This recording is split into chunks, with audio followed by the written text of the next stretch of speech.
ಮುಂದಿನ ದಿನಗಳಲ್ಲಿ ಸರ್ಕಾರ ಅದನ್ನು ತರುತ್ತೆ, ಸ್ವಲ್ಪ ತಾಳ್ಮೆ ಇರಬೇಕಾಗುತ್ತೆ. ಬಾಗಲಕೋಟೆ ಜಿಲ್ಲೆಯಲ್ಲೂ ಕೂಡ LPG ಸಿಲಿಂಡರ್ ಗ್ಯಾಸ್ ಅಭಾವ ಇದೆ. ರಾಜ್ಯದಲ್ಲಿ ತೀವ್ರಗೊಳ್ತಾ ಇದೆ LPG ಸಿಲಿಂಡರ್ ಅಭಾವ. ಶೀಘ್ರದಲ್ಲೇ ಸಿಲಿಂಡರ್ ಕೊರತೆ ನಿವಾರಣೆ ಆಗುತ್ತಾ ಅನ್ನೋ ಪ್ರಶ್ನೆಗಳು ಜನಸಾಮಾನ್ಯರಲ್ಲೂ ಕೂಡ ಮೂಡ್ತಾ ಇದೆ. ಮಂಗಳೂರಿನ ಬಂದರಿಗೆ ಬರ್ತಿದೆ ಈಗ ಮತ್ತೊಂದು ನೌಕೆ. 26,000 ಮೆಟ್ರಿಕ್ ಟನ್ LPGಯನ್ನು ಹೊತ್ತ ಹಡಗು ಬಂದಿದೆ.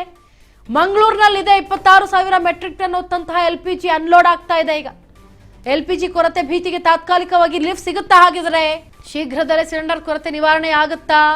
ಎಲ್ಲಾ ಪ್ರಶ್ನೆಗಳಿಗೆ ಉತ್ತರ ಸಿಗುತ್ತೆ ಕೆಲವೇ ದಿನಗಳಲ್ಲಿ. ಎಸ್ ನೋಡಿ, ರಾಜ್ಯದಲ್ಲಿ ಅಭಾವ ಒಂದ್ ಕಡೆ ಸೃಷ್ಟಿ ಆಗ್ತಾ ಇದೆ. ನಾವು ಆವಾಗಲೇ ಪಬ್ಲಿಕ್ ಕೂಡ ಮಾತಾಡಿಸ್ತಾ ಬಂದ್ವಿ. ತುಂಬಾ ಅಂದ್ರೆ ತುಂಬಾ ಕೊರತೆ ಇದೆ. ಇನ್ನೆಷ್ಟೋ ಜನ ಜೀವನ ಯಾವ ರೀತಿ ಮಾಡಬೇಕು ಅನ್ನೋದೇ ಗೊತ್ತಾಗ್ತಾ ಇಲ್ಲ.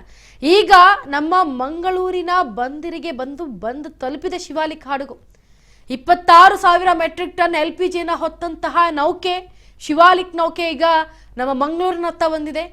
ಈಗಲಾದ್ರೂ ಸಮಸ್ಯೆ ಬಗೆಹರಿಯುತ್ತೆ. ರಾಜ್ಯದಲ್ಲಿ ತೀವ್ರಗೊಳ್ತಾ ಇರುವಂತಹ ಈ LPG ಸಿಲಿಂಡರ್ ಅಭಾವ ಇನ್ನೇನು ಕೆಲವೇ ದಿನಗಳಲ್ಲಿ ಕಮ್ಮಿ ಆಗುತ್ತೆ. ಈ ಒಂದು ಅಭಾವ ಏನು ನೀವು ಬೇಯ್ತಾ ಇದ್ದೀರಾ, ನೊಂದ್ಕೊಳ್ತಾ ಇದ್ದೀರಾ, ಇಲ್ಲ ನಾವು ಬೇರೆ ದಾರಿಯನ್ನು ಹಿಡಿಬೇಕಾದಂಥ ವ್ಯವಸ್ಥೆ ಬರ್ತಾ ಇದೆ ಅಂತ ಹೇಳ್ತಾ ಇದ್ದೀರಿ, ನಿಮ್ಮೆಲ್ರಿಗೂ ಕೂಡ ಈಗ ಇದೊಂಥರ ಗುಡ್ ನ್ಯೂಸ್ ಅಂತಾನೆ ಹೇಳಬಹುದು.